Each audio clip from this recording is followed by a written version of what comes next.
Hello, welcome to the podcast today. You guys are absolutely going to be blown away by my next guest. I have with me Tiffany Edith. She is not only a TEDx speaker, but a TEDx coach. She's also in education like I am. And I have got to know her over the last few months. I'm going to tell you all about it. But welcome, Tiffany Edith. Thank you for being here.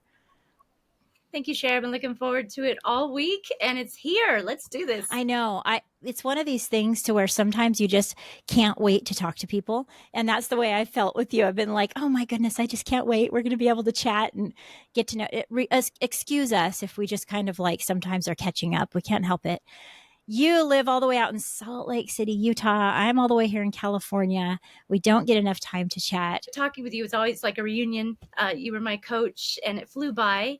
And I also was in the audience when you gave your TEDx in Ocala. Oh, And little did I know that we would just bond when you were my coach 1 year from I then. know. It's just amazing. It's amazing how when you put yourself out to do something that is outside of our comfort zone, how the universe just brings the right people into your path, and it's just so cool, isn't it? Yeah, it's like a thread. You're watching the story unfold, and you can look backwards and see all the twists and turns, but you could have never guessed. I know. I know. And so you were a TEDx coach for one of the amazing speakers of TEDx Ocala 2023. And then you turned around and were able to be invited to be a speaker the very next year, just last month in TEDx Ocala 2024. Uh, that we'll just talk about your topic first. I felt really blessed myself when I could resonate with the topic of the person that I was coaching. I can say for sure that it wasn't just that we were able to sort of be near the same time zone, that there were other things in play. You spoke about something that's close to my mindset, and it's how we look at other people and how we view them, and really the names that we call them, and you call them labels. And it's really, really cool how you unwrapped it. I want everyone to go and watch your TEDx and really get the gist of it. Tell me how you came about wanting to do a talk on how we label people and what that is to you. Yes, I like to be more aware. I like to meditate. I like to be able to see my own thoughts, hear my own inner voice, hold myself accountable, have some radical acceptance. The older I get, the more I try to hone those skills. And so I want to catch myself when I am lying to myself or fluffing or being insecure or hiding. When you get mature, you can sense it more. You just know yourself more. And I had perceptions about myself, and I had comparisons. I like to categorize. And I realized that that could be very healthy in the material world. It could help you do your job very well.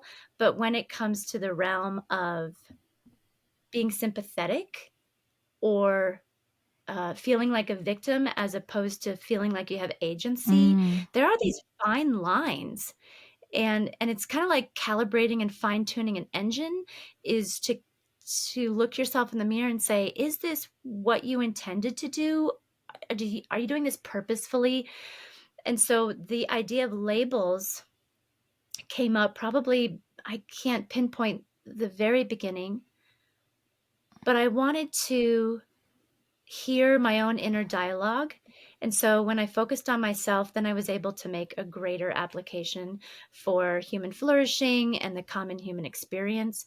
And the topic for TEDx Ocala 2024, which was their 10th anniversary, was humanity and be better humans, right? mm-hmm. That's like a plaque I have in my kitchen that I got from my mom. And so I thought, okay, I think I can articulate one or two, three ideas here. I can use some personal examples, plenty of those, like ways that I had botched it. And it is interesting how it always starts with our personal reflection. There's tons of stuff that we learn throughout our lifetime, but at some point, you were looking at your own self in the mirror and saying, how do I view myself? And where did that view come from? And that self reflection allowed you to expand your mind to questioning it, and really allowing yourself to be curious about why you view yourself the way that you do. And I think that's huge. I think, why why not? And when we share things from our heart, it should be from our heart, not just one of the random things that we've learned along the way. When we believe labels about ourselves that we're told to ourselves that we never intended or was born to believe about ourselves, we sometimes are believing just a story. So, how do you define labels in this talk? And what was one of those defining moments where you realized that you were looking at yourself in a way that wasn't helpful? Yes, I definitely needed this for myself. It was kind of an audience of one, and it went from there. And honestly, I had to make it PG. I had to find something that wasn't too complex or personally vulnerable because it was a general audience. And so I made a list. Of course, I'm like, well, I don't want to say, I want to know, I don't want to be that open Yeah. and upfront. And I did come up with tomboy. That was something I do remember, that actual time when I came out of a tree and it was a man. I don't remember who, just that there was a man and there was a tree and there was me and I was called a tomboy. And I did take that on as, I don't know if it was a challenge or a sense of pride. Like you claim something. Oh, you're going to call me that? All right, well, I'll claim it. And there's a it goes so much deeper even than that my talk mentioned, because identity is so complex. But once I started acting on it, I knew that that was something that I could show, I could articulate very concretely. Mm-hmm. Then I tied it into the fact that I had a daughter, and she had so many ways that I had learned from her as well. And what's so great about the story about my daughter is she's 14 now. It's a happy ending. I turned out okay. I survived. Like we all do. Being right, We exactly. learn And lessons those along the stories, way, though. they never get old. And I just heard a quote, something like, "You can't teach something you're good at. You can only teach something you had to learn." Right? Like something you had to bang your head against, and you had to fail 42 times, and you're like, "Eureka!" You have to before you try to put, something so Like, simple. But what? I I do think I enjoy. just got it. Yeah. I had it backwards, like, literally, I needed a flathead screwdriver, not a Phillips. So that's kind of like the loose screws in my head. I'm like, "Look, yeah, I gotta have the right screwdriver, and here's how," and, as a metaphor. But my daughter was someone who, it was like where the rubber met the road, because you wanna postpone these hard conversations, trauma, your past. I mean, you would never willingly just try to drudge stuff up and sit there. Navel gazing was a term used in my family, right? Which makes it sound so negative, self-reflection. But really, when my daughter came along, it was like, oh, I am not going to put this off anymore.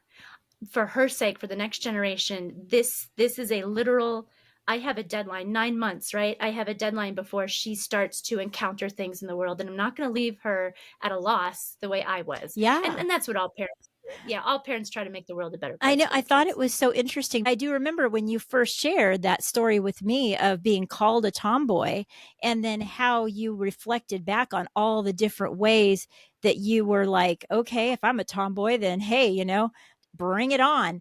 But then it Yeah, I'll be also, the yeah, best way they ever saw. right. Yeah. But at the same point, it started to make you feel as though, and I think you do mention this on stage, like somehow boys must have it better than girls. And that is something that, why, even to the point where, you know, the girls are less than.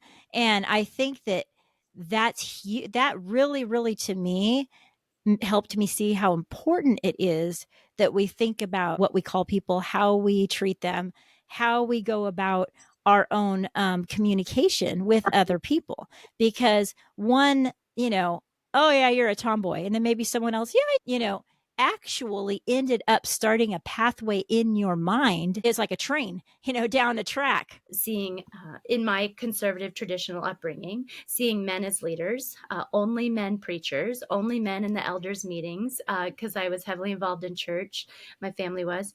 And then only men were signing contracts, only men were making decisions, only men were being educated at seminary. Yeah. And not that women weren't working so hard and supporting the community. Right. But the men had most of the The microphone and roles. Yeah. Mm-hmm. just the roles, Mm-hmm. and they could lead. And whether or not you intend that to be a message, and even though you might be very kind to the women in your lives, if they are not leading and being educated, those little girls notice. And I was jealous. I wanted to be the right hand man. I wanted to get a doctorate degree. And when I was 10 years old, I remember looking at the church and thinking, I want to shepherd a flock. If I had been a boy, I think that would have been the call to ministry Mm-hmm. that many people in my circles mentioned. Mm-hmm. But when that happened, and I know it happened in my soul, you'll just have to take my word for it. I remember thinking, I'm not going to tell anybody Wow. because I'm not allowed. Yeah. That's like unbiblical. And when I got older, I look back and I was like, yeah, that was a call. That for what it was. I had longed to study the scripture. I had longed to fill a pulpit and share a message. And I'm very happy with my life and the messages that I get to share in the way that I do now.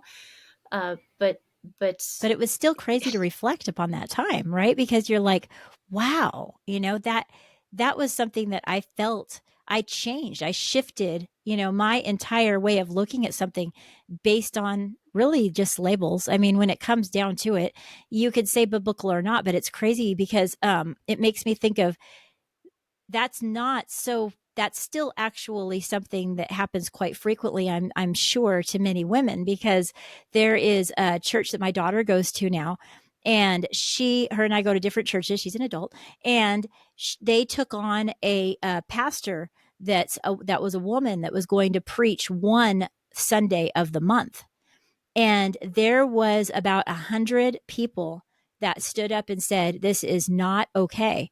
Even though when you hear this woman speak, it is a gift from heaven. It's so beautiful and it's so touching. And the way that she brings scripture into a very, practical way. And that pastor had to stand up and say, this woman is gifted and I am going to hire her and she's going to speak once a week. And those 100 people left the church. And that when my daughter told me that story, I said, regardless of what you believe as far as leadership and the Bible and stuff, that was an amazing thing for me to hear. And of course, I had to go online and listen to this message that she first spoke on at the platform, and it led me to realize that she probably went through a very similar journey than that you did, but somehow was and the process of breaking through to the other side of saying, I'm going to do this. And yeah, I found that extremely intriguing. It's the TED, as most of you guys know, TED is not the place where you want to get too religious. They could just say, we're not showing your talk at all. So we did kind of purposely keep some of that out, but it's actually a good part of how your mind got to the point where you're like, well, geesh, you know, here I am in a woman's body and I can't do what I'm called to do. I mean, how did that affect you? sure, it had an effect. And this, hearing that woman's story at your daughter's church, I heard a lot of beautiful labels from smiling people. Mm. I'm not going to name names or mention Bible verses particularly, but I was told that I was wonderful, I was a treasure, I was smart, I was equal in God's eyes, but I wasn't given the opportunity. Mm. So you can tell people all sorts of wonderful things about how much you value them and what they can do in the church. And you can be nodding and smiling, but if they don't have that equal opportunity, it shouts louder. They know when they're not at the table. They know when it's not a round table. They Mm-hmm. know when there's a hierarchy, and they know when they're alienated and excluded and second class. And that is eventually what I concluded, that me personally, Tiffany, was second class because there was something about me that wasn't eligible to reach this status. And I will quote, I think it was Charles Spurgeon, who said that if you are called to be a pastor, called to the ministry, do not backslide and become the King of England. Yeah. Meaning, like, pastors are all that, you know, pastors, that is the highest form of ministry, and even among, the male ministers, all tried to say, "No, now here's some scripture, something like, "The head is important as the feet, is important as the eye and the mouth." But even then, if the feet and the head and the mouth don't have the opportunity to lead, Right. then you come right back to that conversation about, "Are you sure you don't think that we're better or less Yeah. than?" And And you touched so, on that a little bit too, actually. You were saying how labels can be complementary labels. And they still we hey, it's not what people say, it's what how they say it, what their intention is behind it, and their actions that actually yes, let you know. And those yeah, complimentary we're not, labels, they might just actually be genuine compliments. They don't realize the person's heard that 1,000 times and it's putting pressure on them to be someone they're not. But it could also be backhanded, candid. yeah, they could be distracting you, you know, right before somebody pickpockets you. It could be so fake, and to think that they would use that to puff you up or to put you off is why in my TEDx I'm like, this is what they sound like. This is where they come in sentences, and this is how they can be used. And I just mentioned that a sentence or two. I threw it in there. Yeah. Um, aside, it felt like as an aside, because we could spend our whole lives learning more about labels. I mean, I hope we do. I mean, we could research this stuff and measure it in a lab, Mm-hmm. how often it comes up. And I did have about 6 people who came up to me after the talk and said, in my friend group, I'm the label bell. Wow.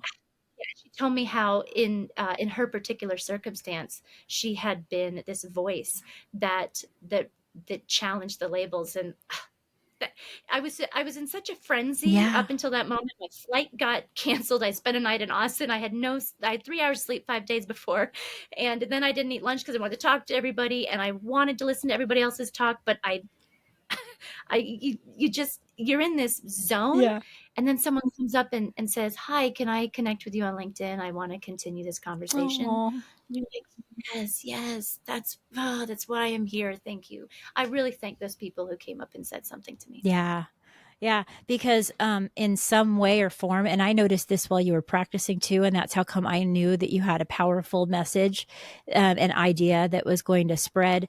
Is there was a time as you were practicing where no longer were people necessarily saying, "Oh, you should change this or that," but they were saying, "I remember a label."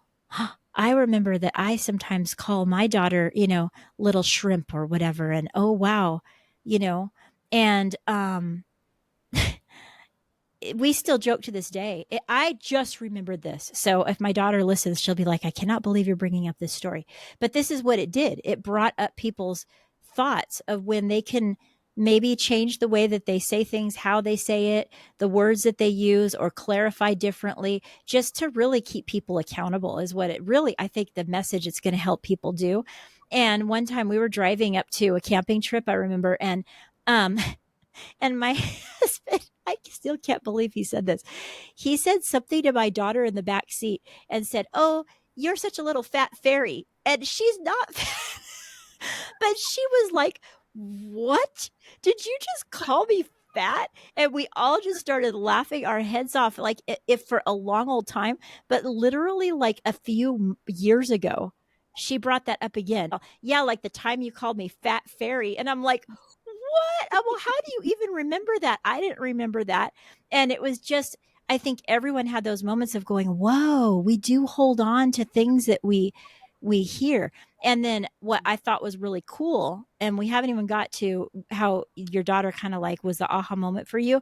But what I think is cool is that yes, we can recognize labels, but then we can do what we started this conversation. We can look in the mirror and challenge the labels that we've heard and say, no, I'm not going to hold on to that anymore. I'm not going to. I'm through with it. And I'm just going to move forward with my life with what I know that I need to be and get rid of this weird thing that stuck with me for no reason. That was really cool because, yeah, we have to watch what we say, but we also have to watch what we believe about what's been told to us. So you were sitting there about to have a baby And I think that was the time when you pinpointed where you had to say, "Uh-oh, I don't I don't like where this went in my life." Tell us about that.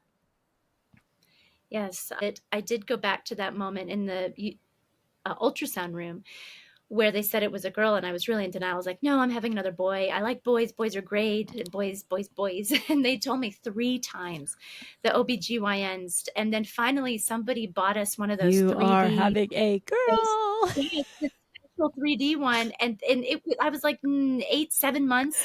Yeah, 7 months pregnant. Like, I think I And have they to said, realize this. yeah, I was in denial. And they finally said it's a girl. And You didn't like it the way was it on my made you feel. Right, it was on my son's 4th birthday, and I didn't know what to do because I thought, I'm a tomboy. I know how to raise a boy. I'm a tomboy. I love boys, and girls are. There was something about girls I didn't like, and I didn't enjoy the fact that I was thinking I wasn't going to like something about my daughter, Mm, and the fact for her entire gender was what I didn't like it about felt her. wrong. Yeah. That was shameful, right? That was like, oh, this You're is like, what this is is what. going on? Yeah. Yeah, and so I was mad at myself. I was sad that I wasn't happy. I was scared. There were so many multiple emotions. I had to figure out which one was the priority. And because I looked at my emotions, which some people are like, "Oh, those aren't logical. Those are the last thing you look at. You make a decision and you don't incorporate your emotions." Actually, your emotions will probably lead you to something super logical and subtle and nuanced and wise Good and point. mature if you start with your emotions. So that's why I incorporated that. And that's why in my TEDx, I thought, I don't want to create a vacuum and say, don't do this. I want to add something that you should be doing. Focus on your emotions. And you can probably unpack and rewind and figure out why that label, whether it was positive or uh, challenging, caused you to pause or to change your behavior. The power of words is so Amazing. powerful. But I think the most powerful element in the universe is emotions.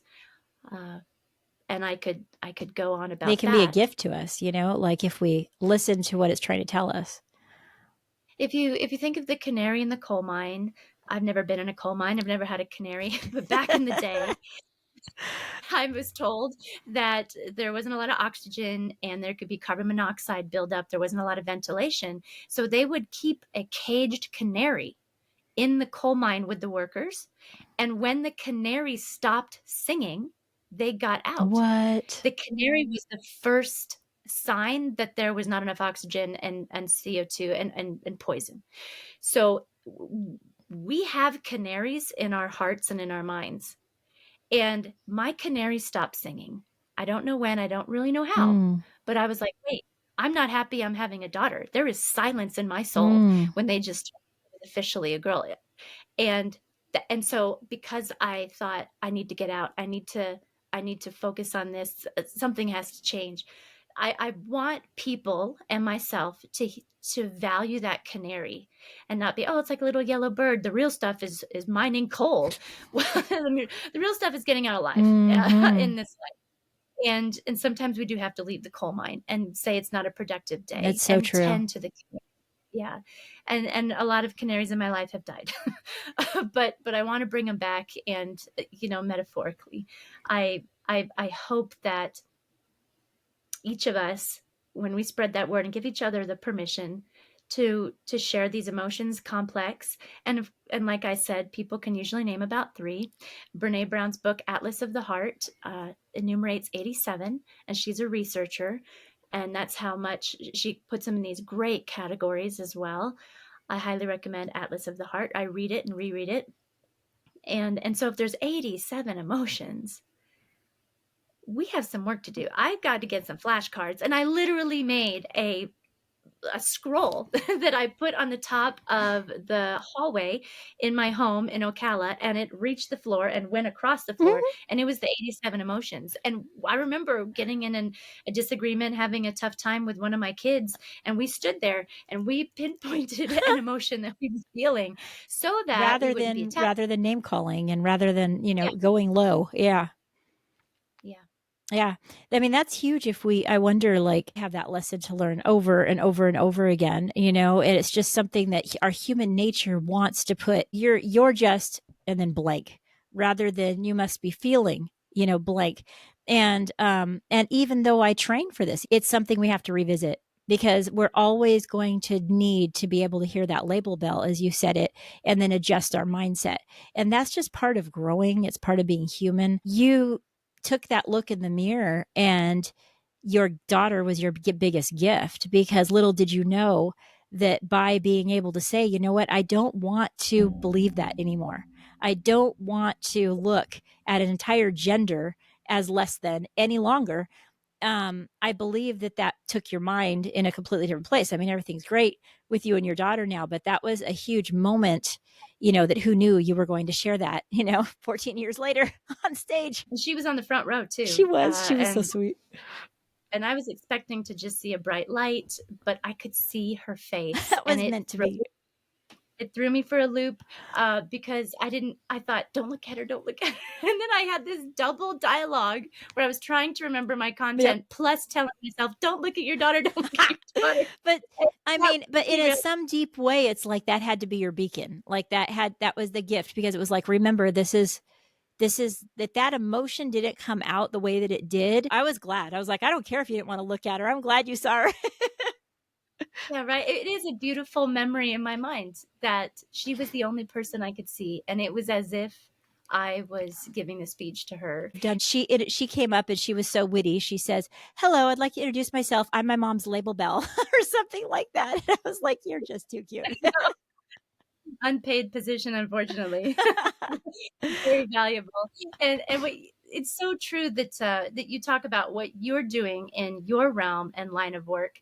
We are never done.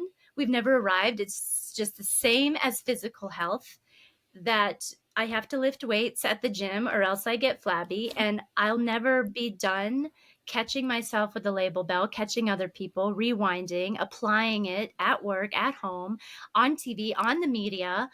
This was an election year. This was right after an election, and labels were flying all over the aisles, and we're it's so overwhelming, and emotions always feel epic, It does. always feel.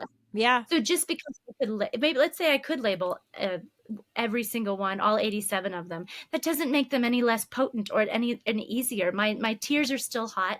I still get just as anxious as at age 44 that I did when I was 3. Right? Like, my emotions have not evolved or matured. Yeah. I just learned how to handle the rawness of them and acknowledge them. Yeah. That's it. Yeah. That's kind of what I've been in challenging myself to do, is to say, if I have new challenges coming my way in the future, what, and really in a way we're talking about limiting beliefs, what limiting beliefs am I holding on to that may have come from one flippant thing that somebody said at some point that I need to let go of. And I think that that's a constant reminder that we need to revisit. I'm sure that just to do this TED Talk, you had to leap over many labels that were telling you, no, you can't do this. What are you doing? Things like this that we have to achieve, we have to conquer. Yeah. Yeah, I literally thought I couldn't afford it. But when I got accepted to TEDx Ocala, I was living in Ocala. Yeah. Then I moved to Salt Lake You're City, like, what am I and doing? yeah, now I had to buy a ticket for myself and my daughter to fly back, and then it would be food, and then it would be all sorts of more expenses. And you know what? I got my nails done. Right? I didn't want to spend money on that, but I kind of bumped it up. I was like, I need to have my nails That's done. It'll make right. me feel more. I remember swiping that credit card in Park City, Utah, thinking you don't have money. Like, what am I doing? And yes, and when I got to Salt Lake City, I got a full-time job, a part-time job, plus an online job. And so I was the primary breadwinner. I'm the transition of a move is always so expensive. Huge. And yes, and the time it takes to apply for a job and then train at that job, you don't have this margin of time to then write your speech and practice it. And so I thought, I can't believe I'm going to be on this world stage. I could be on the internet with millions of people in my You dreams. will be. The opportunity to talk to millions like I've never had before. And I can't believe I haven't practiced it today or this week. Yeah. And so that it felt like a scarcity, like a pauper. Yeah. um, but that's You had to fight I'm it. here to You had to fight that mindset telling you you don't have enough time, you're not practicing enough, all that type of stuff. somebody showed up with their own gas and went out of the way, woke up super early, got to the airport super early so Wow. that they would be right there when I got my bags, because I've lost my margin of getting to the rehearsal, Yeah. and drove me. And I was so amazed by the people who volunteered to drive me, the people who fed me, Yeah. and the people who helped me with my microphone, the people who encouraged me and like made me feel like a queen. Mm. And it really did sink in. I cannot I felt special, I felt beautiful, I felt valued, I felt loved.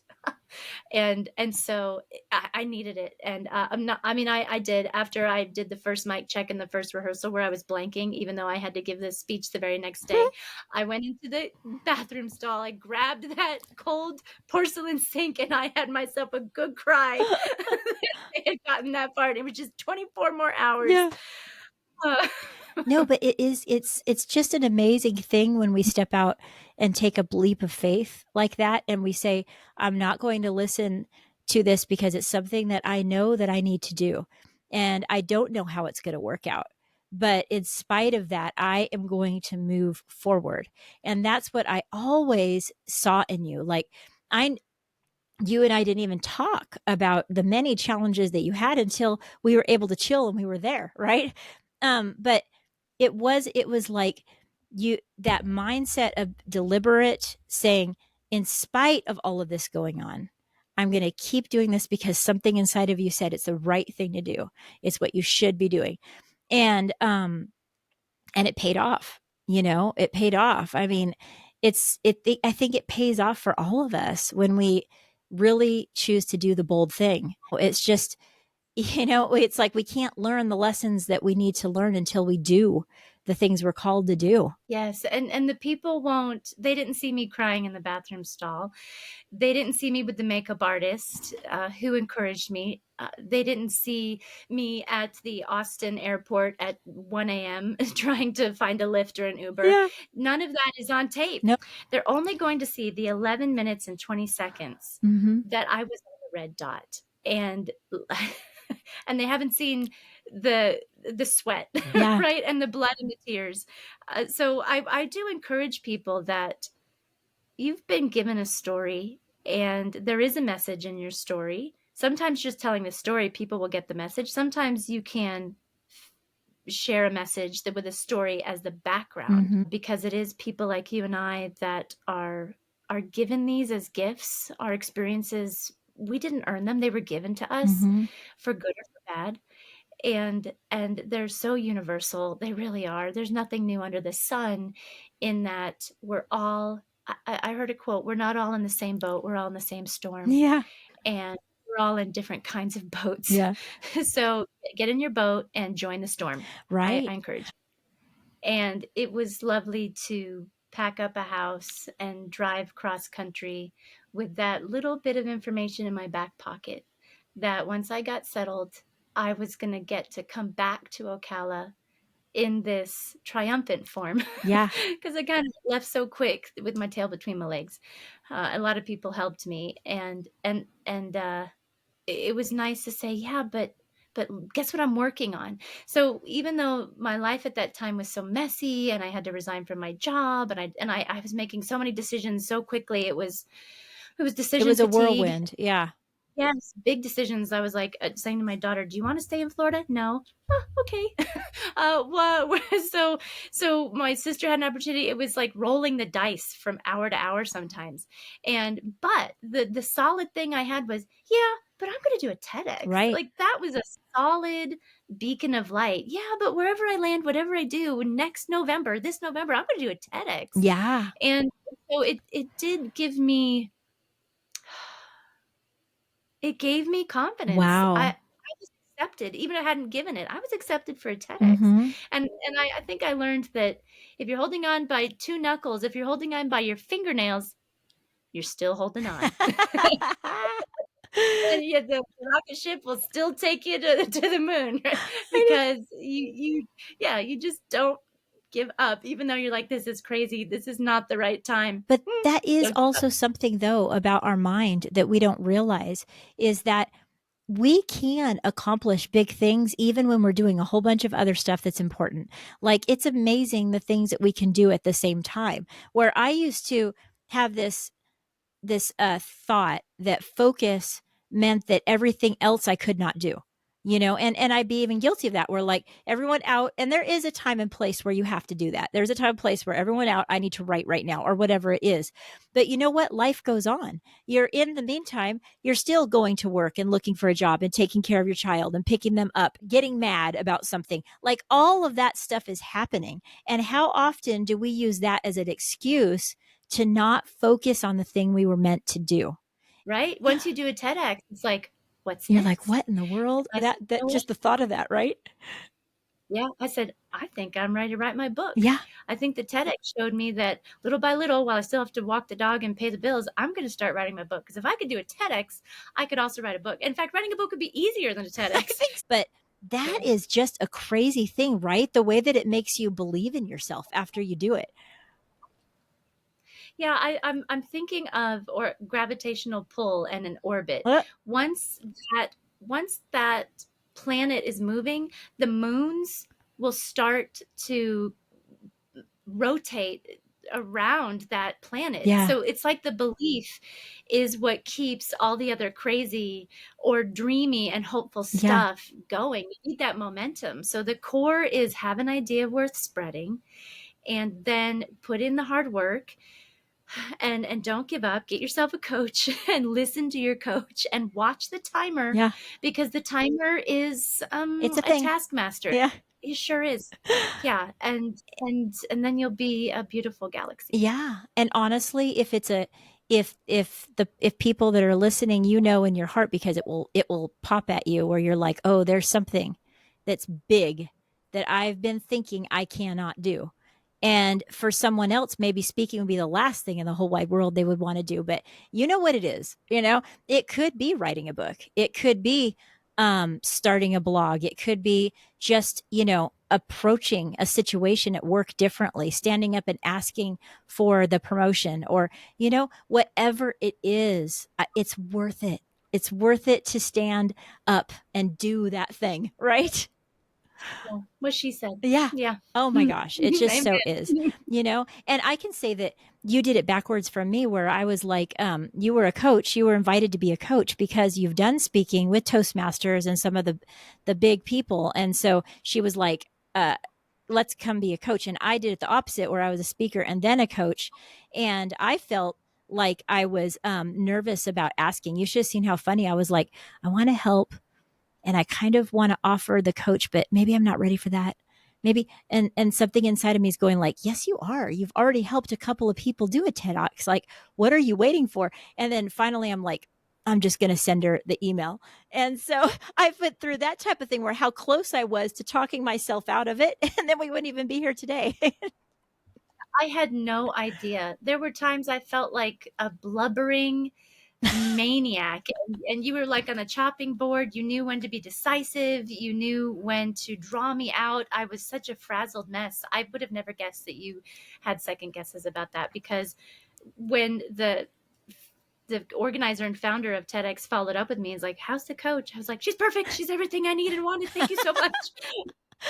Thank Yeah, you. every single time. Yeah. But it was a lot of Share. confirmation going on in my mind, where I was like, you feel a certain thing where you're like, oh, I'm in a space where I should have been. It would have been tragic if I allowed my own, allowed myself to talk myself out of that. So I'm glad I didn't. I can't imagine what I would have done if you had talked yourself out of it. So thank you. Oh, it would have been a flop for sure. No, I'm just kidding. Just kidding. You would have done amazing anyway. Never But know. then we wouldn't have the friendship we do. So, that's super duper important. Yeah. Yeah, and I'll take you to Mission Barbecue anytime. Order all the Exactly. meats, all the sauces. sweet tea We had so for much life. fun You've for got a life. Mission Barbecue grill waiting for you on my tab. That's right. I'm like, ooh, yes, we should do that again. Yeah, that's an inside joke, guys. She talked me into trying new barbecue stuff, and I'm a fan. So, So good. Yeah, we but had I a think great we time. should meet in where was it that I had the really great stuff over in Kansas City? Yeah, we'll have to Yeah. do a girls' trip to Kansas City. That's where I had the best barbecue. Do they have a TEDx? I don't know. Let's We could find out. both be coaches. Why don't you speak? I'll be your coach. Right? And we're only going to try out at places that have amazing barbecue. If they don't Yeah. have amazing barbecue, we're out. Texas, Oklahoma, Texas, Oklahoma, Yeah. Texas. I don't know. I think that's something we need to do. But anyways, thank you so much for coming on this podcast and just sharing your story. It means so much to me. It was an absolute pleasure coaching you. I feel the same way, where I couldn't have had a better official experience of helping someone move from idea to actually making that dream come true. You were beautiful up there. I just cannot wait for it to come out. When I put this out, you guys are going to be able to already see it. We're having a pocket of time where we're going to record, but go on YouTube, look up Tiffany Edith TEDx. That's all you got to do. It'll pop right up. You don't even have to put Ocala, Florida, and you'll be able to watch and really be moved on how you can be challenged to look at labels in a whole new way. So again, thank you, Tiffany, for coming. Yeah, my mindset has been more focused, Chair Kretz, and I do appreciate what you're doing, the momentum that you have, and I I just value every conversation with you. Thank you. Well, we're going to have many more to come. But for now, it's time for us to say goodbye. So, Bye, y'all. all right. Thank you guys for listening to this talk. I'd love to hear from you of what you got out of this, and feel free to email me or reach out. And until next time, live solution focused.